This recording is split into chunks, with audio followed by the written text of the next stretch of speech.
Política se mantiene el foco sobre Rusia y Ucrania. Arrancábamos la semana con la mirada puesta en esa operación telaraña que destruía bombarderos rusos. Ucrania dice que 41, Rusia dice que 10. Bueno, no hay claridad en las cifras de forma oficial.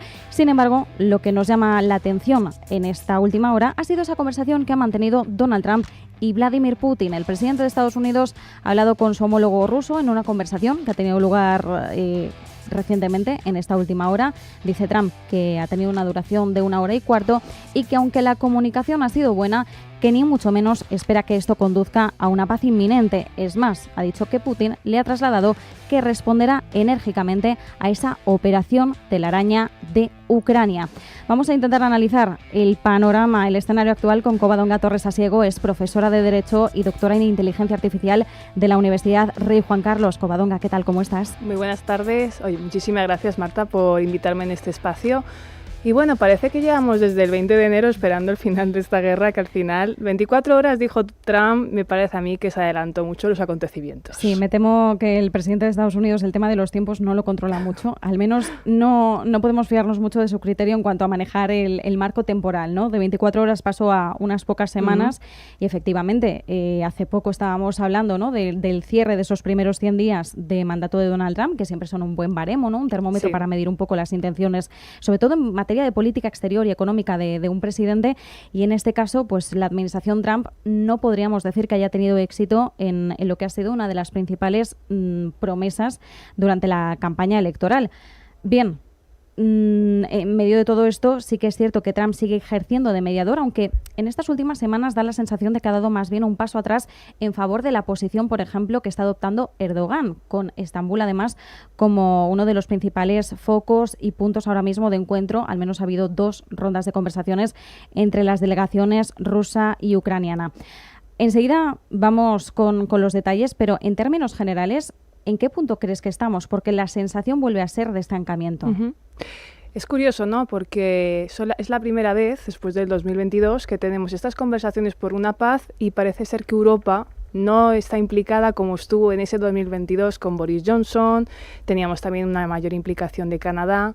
Y ahora nos encontramos con una Europa que está mucho más dividida por diferentes motivos que ahora no podríamos comentar. Está estancado y luego Donald Trump, como muy bien has indicado, empezó con muchísimo optimismo, considerando que lo conseguiría en 24 horas, unas semanas, y ha dicho, ostras, es que la realidad a la que me estoy enfrentando es mucho más compleja. Esto no es un Israel-Palestina con una relación asimétrica. Porque además hay aquí otro mensaje curioso. Hablamos de un rearme europeo, pero siempre consideramos que Rusia no está a la altura a nivel armamentístico, pero entonces la lectura es confusa. Si no está a la altura, ¿por qué entonces hay un rearme europeo de 800.000 millones? Pero si entonces tan es la urgencia, ¿por qué no nos obligan a un servicio militar obligatorio? O sea, el mensaje ahora mismo de Europa es confuso, y de ahí que Donald Trump se ha puesto un poco de perfil, y yo creo que por una doble lectura. Tampoco quiere implicarse con armas americanas, lo ha dicho esta mañana, que si hay armas americanas en la guerra de Rusia-Ucrania, que sea porque se han comprado a Estados Unidos los europeos, pero que él ya se quiere poner de perfil. La lectura es, entonces, ¿quiere quitarse las conversaciones y negociar con Rusia a las espaldas cuestiones del gas, por ejemplo? ¿O simplemente quiere acelerar ya este conflicto y que se ponga fin, ya sea con una victoria, una derrota, o un armisticio, o un tratado de paz? Es que es complejo, ¿eh? Es muy complejo, y además, precisamente por esa complejidad, es peligroso también intentar cerrar esto con prisas. Es cierto que se exige o se pide, se insta que haya cierta agilidad, porque llevamos 3 años de guerra, es mucho más de lo que cualquiera hubiera esperado en febrero de 2022 cuando estallaba el conflicto, mucho más de lo que hubiera esperado Rusia, desde luego, porque esa no parece que fuera la intención a priori. Cuando habla de la operación militar especial el Kremlin, yo creo que nadie se imaginaba que esto pudiera pasar de unas pocas semanas. Recuerdo perfectamente hablar con analistas geopolíticos que en ese momento lo que pronosticaban es esto va a durar poquito, Putin conseguirá sus objetivos y aquí ya está. Bueno, me gustaría ver muchos de ellos, que luego mucha gente cuando da este tipo de mensajes luego no recula, pero la realidad es que llevamos más de 3 años y efectivamente da miedo el cierre, por el formato, por cómo pueda producirse, y me da igual, podemos hablar de ambas posturas. Sí que es cierto que uno se recrimina al otro, ¿no? Putin dice que Zelensky no quiere la paz y que de hecho no le convendría en estos momentos una paz, y Zelensky dice lo propio, que Rusia en ningún caso tampoco quiere la paz. Claro, tenemos esa retórica cruzada. Trump, como dices, que se ha dado cuenta de que la realidad es muchísimo más compleja. Erdogan cogiendo peso, pero de una forma bastante distinta, porque es verdad que está poniendo el punto de encuentro, pero quizás peca incluso de optimismo con algunas últimas declaraciones tras la primera ronda de conversaciones, y sobre todo después de esta última ronda que tuvo lugar el lunes en Estambul. Lo que él dijo es que veía de forma inminente un encuentro ya entre Putin, Zelensky y Trump, y la realidad es que parece que estamos bastante lejos de esto. Lo que nos llega por parte de muchos analistas, de hecho, es que esa reunión, si se produce ese encuentro, esa gran fotografía que todos esperan, sería ya más bien al final, porque ya hay un acuerdo más o menos claro. Y bueno, y veremos si es con Zelensky. Porque ahora se está hablando de que Zelensky... De la ley marcial. Exactamente, podría haber en algún momento unas elecciones, un proceso democrático, y que no fuera Zelensky. ¿Pero crees que tendría sentido que ese proceso democrático se abra antes de que haya un acuerdo de paz? Es que como se está comentando estas circunstancias, porque incluso dentro de Ucrania parece ser, o se indican, hay desconfianza por parte de Zelensky, ya con su gabinete diciendo o declarando: este es el hombre apropiado para las negociaciones de paz, porque incluso ahora mismo en Ucrania pues imagino que habrá una división social o algún tipo de cisma. Y la imagen Putin, Trump y Zelensky es que yo la veo muy mesiánica, ¿no? Pero tampoco la veo cristalizarse. De hecho, se podía haber dado, decían, en esas primeras negociaciones hace unas semanas en Turquía, no tuvo lugar, pero es que además hubo algunos feos en parte de ambas delegaciones. Llegamos por la tarde porque Ucrania llegó por la tarde, Rusia llegó antes. O sea, es ese simbolismo que existe del lenguaje no verbal en las relaciones internacionales. Pero es cierto, como bien has indicado, que ahora parece ser que poco a poco hay un mayor avance. Y también, nos guste o no, Rusia poco a poco parece ser en esas negociaciones que da por sentado que ha ganado la guerra. Porque tú lees el comunicado y dices, pero si es que parece que está ganando la guerra. Lo que no es muy optimista cara a una verdadera negociación entre ambos. Si Zelensky se va del prisma, podría negociar, es lo que algunos estaban considerando, podría negociar. ¿Y Trump qué es lo que va a hacer? Va a seguir dando armamento, ha dicho esta mañana que no, y hace más conversaciones con Putin que yo con cualquier familiar, también de hora y pico, 2 horas cada conversación, cosa que es cierto que con Biden no ocurrió anteriormente. Por cierto, ya que mencionas a Biden, se dice que la administración Biden sí estaba en el ajo respecto a la operación Telaraña, algo que parece que ha pillado desprevenida a la actual administración, y desde luego es algo que llama la atención por aquello de el traspaso suave de poderes del que se hablaba cuando Donald Trump iba a llegar a la Casa Blanca. ¿Crees que realmente ha ocurrido eso, que no ha habido una comunicación directa en este sentido?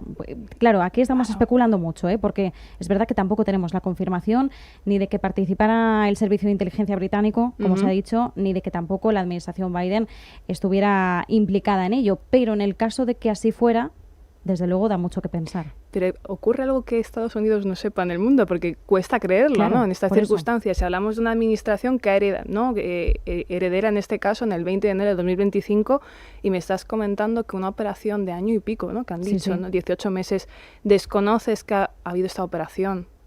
A mí me parece un poco sospechoso. Y de ser así, si ha habido, ¿no? este tipo de estratagema, de estrategia, ¿cómo se tomará esto Trump a nivel interno? Porque claro, esto tendría que movilizar o cambiar a más de uno del cargo, porque esto es lo que yo leo entre líneas. Si yo no sabía de esta operación tan importante que ha causado muertos en Rusia, y varios de ellos son civiles, lo que declara Rusia, no, esto es un ataque terrorista. Y aquí Trump se ha cabreado con Putin, como se cabreó, con Zelensky, como ocurrió con Putin hace unas semanas. No, es que esto yo tengo que regañar a Putin. Entonces ha habido un cambio. Pues hay una crisis también interna en Estados Unidos. Si realmente desconocen que ha habido comunicación o no, ¿cómo es posible que el actual presidente de la Casa Blanca, en el despacho Oval, desconozca una operación de este calibre? ¿Servicio de inteligencia inglés? Pues es de los mejores del mundo. ¿No se lo ha comunicado a Donald Trump? O sea, Boris Johnson no se lo ha comunicado a su heredero tampoco. Poco curioso. Claro, nos llama la atención. Evidentemente esta información no la tenemos y quizás tampoco la lleguemos a tener, porque estas cosas, bueno, son de puertas para adentro, también por unas cuestiones más que lógicas de confidencialidad. Putin le ha dicho a Trump en esa llamada telefónica que va a responder enérgicamente. Mucho se habla también sobre cuál podría ser la magnitud de esta respuesta. Vuelve a surgir el debate sobre si la respuesta puede tener una magnitud nuclear. No lo deseamos. Hay personas que lo ven altamente improbable, si no imposible, pero la amenaza está ahí. Se hablaba también que si Alemania aportaba Taurus, los misiles Taurus a Ucrania, habría también respuesta de Rusia. Lo hemos visto en los últimos meses. Sí, es verdad que cuando llegó Donald Trump a la Casa Blanca un poco se rebajó esta crispación. Yo no creo, y quiero ser optimista, de un ataque nuclear, porque eso ya sería elevar el conflicto. No olvidemos de todos modos una cosa, la gente, comentábamos al principio, creo que ha menospreciado un poco a Rusia, porque dicen, y es cierto, obviamente, se ha encontrado con un enemigo mucho más fuerte de lo que esperaba, ha visto que con coraje, pero sin embargo dispone de 5.500 ojivas nucleares. Entonces dicen, no, eso es un arma disuasoria. Bueno, hasta que deja de ser disuasoria. Por eso estamos en un estatus un poco quo.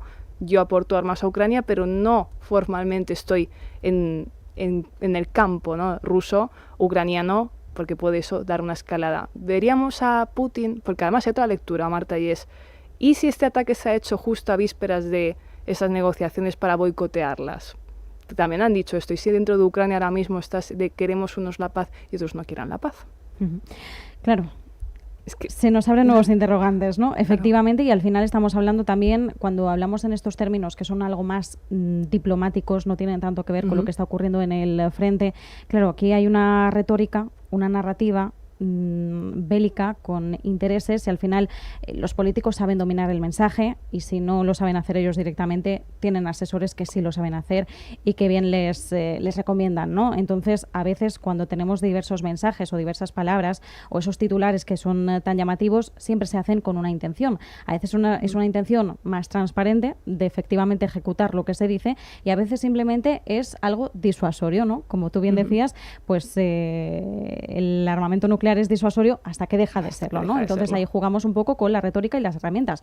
Lo mismo que hace Donald Trump con los aranceles. Te voy a poner aranceles, te los voy a poner a un límite que sea insostenible, y luego vamos rebajando, y luego resulta que, bueno, que se va a quedar casi en agua de borrajas porque realmente solo lo estaba haciendo para negociar. Pues en esto podríamos decir que lo mismo, solo que desgraciadamente pues con civiles y militares que efectivamente pues ahí en el sentido del capital humano hay pérdidas importantes, y eso es lo que nadie desea, efectivamente. Pero cuando hablamos de diplomacia, pues las cosas son así.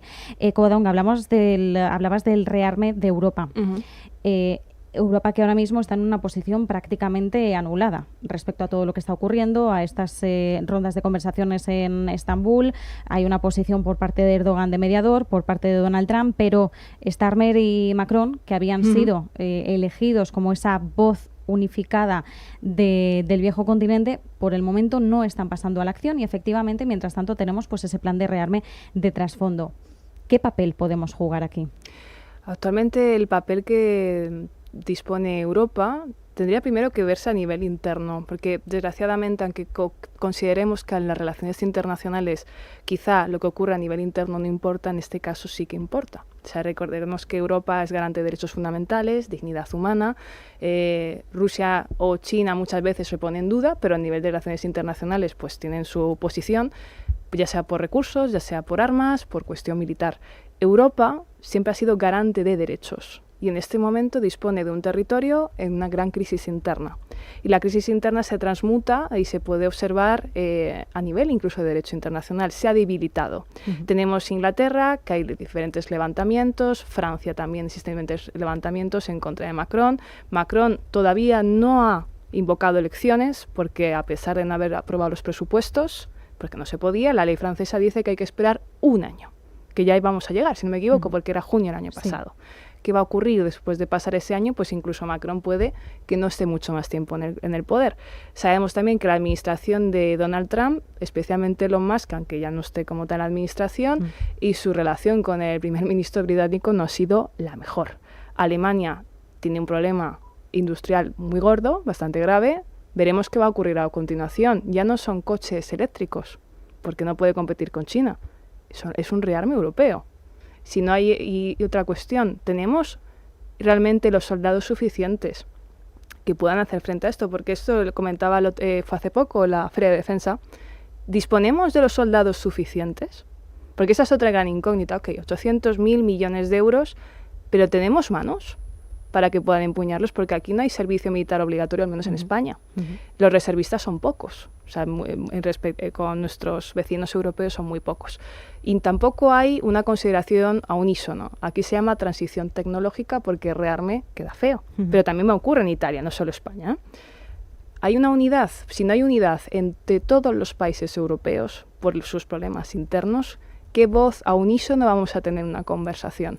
Hasta que no haya una solución interna, problemas que tenemos, pues algunos migratorios, vivienda, cuestiones sociales, ¿qué voz vamos a tener en las relaciones internacionales? Pues ahora mismo muy débil. España se muestra débil, Italia un poco más fuerte por las relaciones con Estados Unidos, pero Francia, yo me atrevo a decir, Marta, que a lo mejor en los próximos meses podría haber elecciones en Francia, o se puede, porque ya ha pasado ese año que dice su Constitución. Veremos qué puede ocurrir. Pues muchos interrogantes, efectivamente. ¿Qué voz podríamos tener en una conversación si todavía no hemos encontrado esa voz unificada en el caso del viejo continente? Muchos países con muchas casuísticas, pluralidad de voces, de perspectivas, de partidos políticos y por tanto también de ideologías y de intereses, que esto también siempre va de la mano. Y efectivamente, pues mientras encontramos esa voz, el tiempo corre y no es precisamente a nuestro favor. Nos quedamos con este análisis. Covadonga Torres Asiego, profesora de Derecho y doctora en Inteligencia Artificial de la Universidad Rey Juan Carlos. Muchísimas gracias. A ti siempre. Un abrazo.